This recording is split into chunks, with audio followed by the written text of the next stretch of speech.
The charges presented are detailed and damning.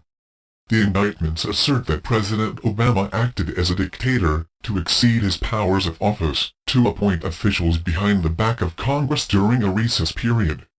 Richard Cordray and Barack Obama, in a staggering announcement, an Associated Press report declared, President Barack Obama violated the Constitution when he bypassed the Senate last year to appoint 3 members of the National Labor Relations Board, a federal appeals court ruled Friday.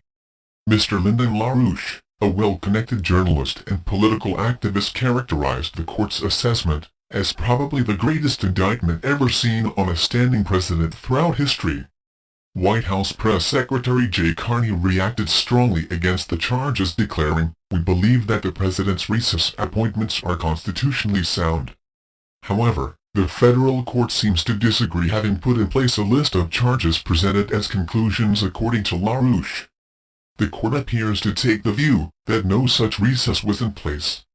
As such, the president was in violation of Section 5 of Article 1 of the Constitution, that stipulates that a president cannot make appointments without the consent of the Senate.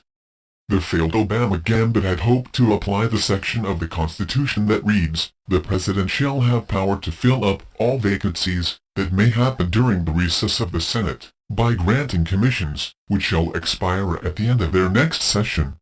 The Washington Post reports on the seriousness of this abuse of office is more than an unconstitutional attempt to circumvent the Senate's advice and consent. It is a breathtaking violation of the separation of powers and the duty of committee that the executive owes to Congress. Crucially, no other president in history has ever tried to force through such alleged recess appointments while Congress is still in session.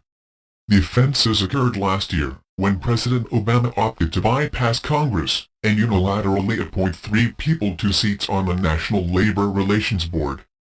He also made Richard Cordray pictured with Obama head of the new Consumer Financial Protection Bureau after the Senate blocked action on his nomination.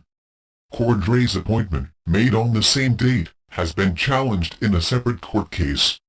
Lyndon LaRouche has characterized the events as probably the worst violation by any sitting president trying to use a procedural loophole. Jubilant Republicans are already looking to set in motion impeachment proceedings. LaRouche, who studied the court indictments, believes Obama's offenses are far graver than those that led to the impeachment and removal from office of disgraced Republican President Richard Nixon.